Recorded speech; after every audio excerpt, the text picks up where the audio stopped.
Assalamualaikum, ini sebetulnya unboxing kedua handphone di hari ini. Ini yang saya beli dari belanja.com dengan diskon 10% menggunakan BNI Debit Online. Jadinya murah banget, cuma 2,2 jutaan rupiah saja. Huawei P9 Lite yang mana kalau harga resminya 3,5 juta, tapi di toko online udah banyak yang jual 2,9 juta. Ini versi garansi distributornya, harganya 2,5 juta, kurangi diskon dari belanja.com jadi 2,2 jutaan. Nggak apa-apa ya, saya beli yang garansi distri. Bukan saya menyarankan yang lain beli garansi distri, cuma karena untuk review kan biasanya beli jual lagi, jadi kita usahakan costnya, biayanya yang paling murah. Oke, kita unbox saja yuk.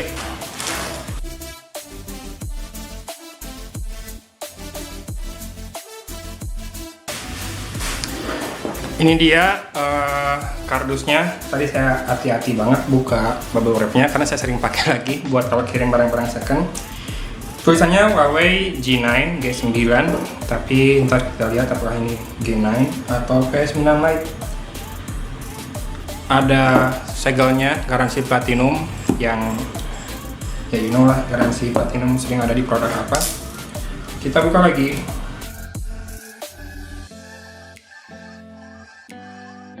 Oke, kita lihat tulisannya 3 GB RAM-nya cuma 16 GB. Setahu saya P9 Lite itu hybrid slot, tapi nggak mendukung OTG, jadi agak masalah juga tuh soal storage. Harus diperhatikan baik-baik buat yang butuh storage gede, tapi butuh dual SIM juga. Kalau nggak butuh dual SIM sih nggak masalah, bisa pakai micro SD. Oke, ini kabel, astagfirullah kok saya bilang kabel. Ini kartu garansi dari Blast, abaikan.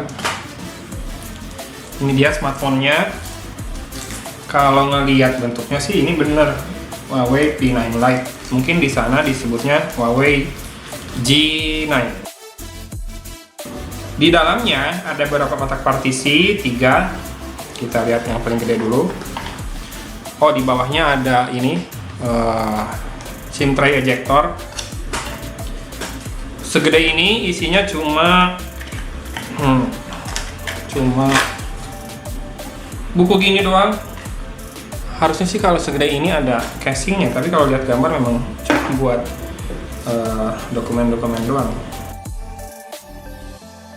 Oke, sini ada kepala charger doang. Karena bukan buat dijual di Indonesia, kepala chargernya colokannya gepeng alias pipi. 5 volt 1 ampere. Mendingan saya pakai charger quick charge aja yang saya punya. Wow, tapi selain dapat kabel data yang tipenya sih masih micro USB, nih kabel charger ini tipenya micro USB, juga dapat earphone kayak punyanya Apple bentuknya, walaupun saya nggak pernah pegang yang punya Apple. Kita masuk ke pembahasan handphonenya. Betulnya ini udah banyak yang review ya di Indonesia dan kebanyakan ngasih reviewnya positif. Nah, saya pengen tahu apakah buat saya juga akan mendapat review positif atau enggak. Ini udah ada screen protectornya nih, sudah terpasang rapi, nggak usah dilepas. Walaupun ini nggak menggunakan kaca 2,5D, kita masih bisa pasangkan tempered glass kalau mau. Kemudian sisi belakangnya kita lepas saja.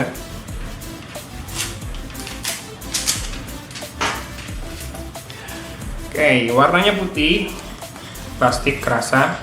Saya kan ingat si Kang Niko buat Gaptek sampai bikin review video karena sempat ketipu sama belakangnya yang warna gold tuh kayak metal. Kalau yang putih ini ketara kok plastik. Ini kita tes. Tuh, bunyinya kayak gitu. Ada logo Huawei di belakang, tulisan Cina, TD-LTE, semoga bisa 4G di Indonesia. Tapi kalau ngelihat trending tag udah pakai dan nggak ada komplain, kemungkinan memang sudah support juga 4G di Indonesia. Tapi maaf, Om Hengki ya? Saya beli lebih murah, Om. Lebih murah 300.000. Ini ada sensor fingerprint scanner. Kemudian ada LED flashnya, masih single. Ini kameranya, katanya kameranya bagus, bisa manual setting sampai buat videonya segala macam. Sisi atas ada second mic untuk noise cancellation, ada port audio 3,5 mm. Sisi kanan kita bisa lihat ada tombol power dan volume rocker. Tombol powernya agak ke atas sedikit dibanding Meizu M5, tapi masih terjangkau dengan baik. Oke. Fuse-nya lumayan tactile, klik, walaupun saya lebih suka yang Meizu. Sisi bawah port micro USB, ini pasti salah satunya mikrofon, salah satunya speaker. Kemudian kita bisa lihat sih dari tadi banyak garis antena. Di sini ada, di atas kepotong port jack audio, di bawah ada 2 garis antena, dan di sebelah sini juga ada. Dan ini ini slot untuk SIM tray. Ayo kita buktikan beneran nggak SIM tray-nya itu hybrid. Ya, confirm slotnya hybrid, 2 nano SIM dan 1 nano SIM atau 1 nano SIM dan 1 micro SD. Kita pasangkan lagi saja. Sudah ya, bagian depannya seperti ini, nggak ada tombol kapasitif di layar, di bawah layar, karena semua tombolnya on screen di layar. Walaupun yang saya agak kurang suka dari Huawei ketika menggunakan tombol on screen itu ketika tombolnya terlalu ngumpul di tengah gitu, kurang melebar ke samping.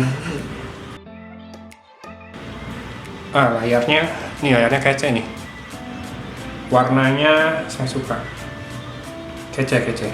Full HD 5,2 inch juga, sama kayak Meizu 5,2 inch, cuma Meizu M5 tuh cuma HD doang. Garis hitam di sekeliling layarnya nggak berlebihan, tapi memang masih kelihatan jelas. Tapi ya segini mah masuk akal lah. Dibanding Redmi 4 Prime ya, bukan Redmi 4 Prime, sorry salah. Dibanding Xiaomi Mi 5 sama Mi 5S yang flagship, tapi malah frame hitamnya tebal banget. Kayaknya memang dibuat tebal biar kelihatan waktu layar mati kayak bezel-less. Saya nggak terlalu suka dengan prinsip seperti itu. Saya sesuai apa adanya, keibuan suku Sunda. Ya, oke. Udah melenceng jauh. Kita masukin dulu Google account ya, bentar. Oke, udah masuk ke home screen-nya, udah kelihatan layar utamanya seperti apa. Dari tadi saya ngeliat layarnya Huawei G9 ini atau Huawei P9 Lite di Indonesia.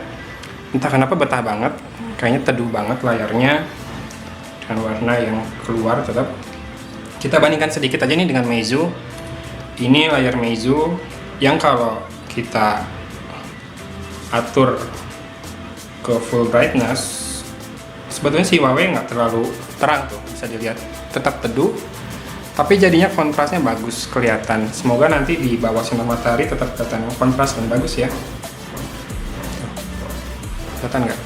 Keren banget layarnya. Ini full brightness, di kamera nggak bikin silau. Kita cek softwarenya aja dulu. EMUI 4.1.1, Android version 6.0. Oke. CPU-nya Kirin 650. Ini jadi salah satu yang baru yang saya coba. Dulu di Huawei P8 Lite saya nggak lupa deh prosesornya Kirin apa. Tapi bagus lah.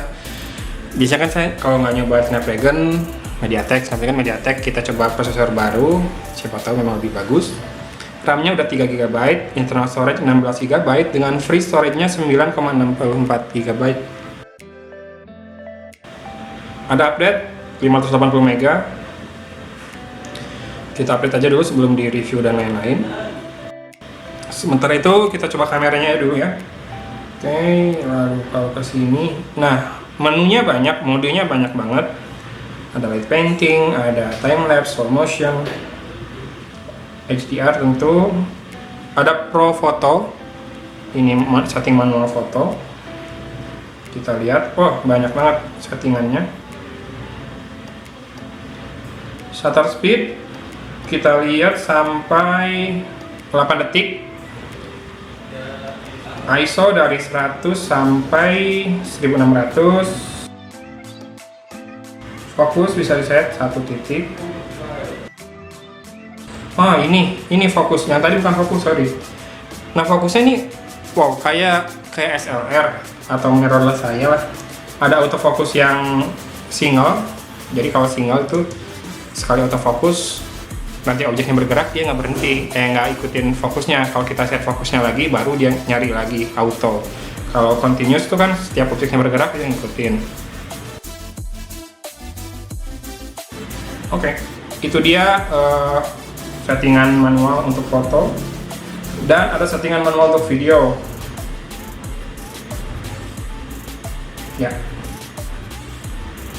ini bisa atur titik fokusnya, center atau apa, bukan jarak fokus berarti.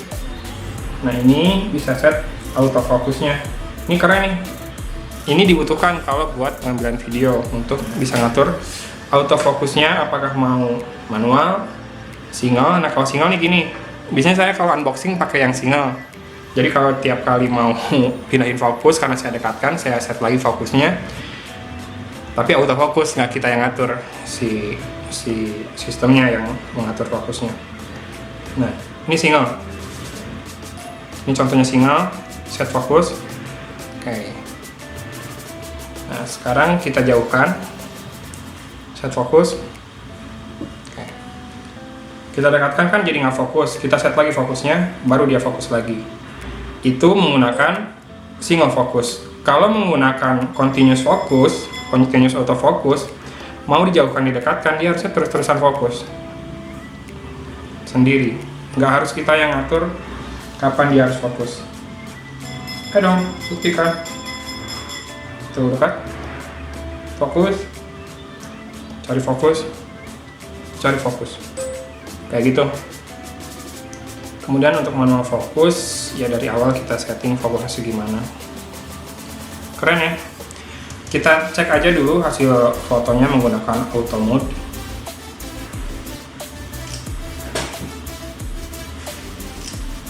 Fokusnya lumayan cepat, dan yang penting nggak meleset fokusnya. Selfie-nya, ini saya mengkilap banget wajahnya karena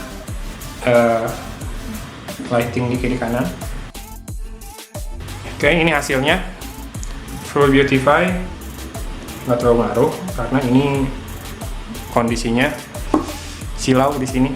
Nanti deh di video review kita bahas lagi lebih lanjut tentang gimana kamera dan lain-lainnya.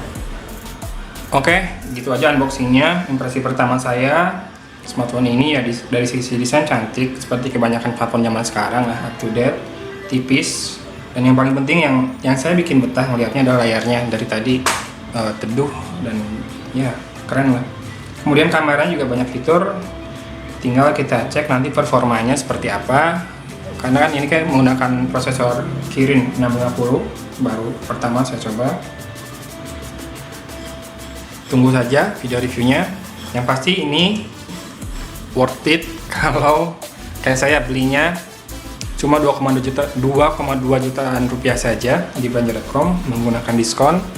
Pakai voucher code yang saya taruh di deskripsi, linknya juga saya taruh di deskripsi, silahkan kalau yang berminat. Tapi tanggung sendiri resikonya ya, karena ini bukan garansi resmi. Sekian saja unboxingnya dari Kota Bandung. Saya pamit undur diri. Wassalamualaikum warahmatullahi wabarakatuh.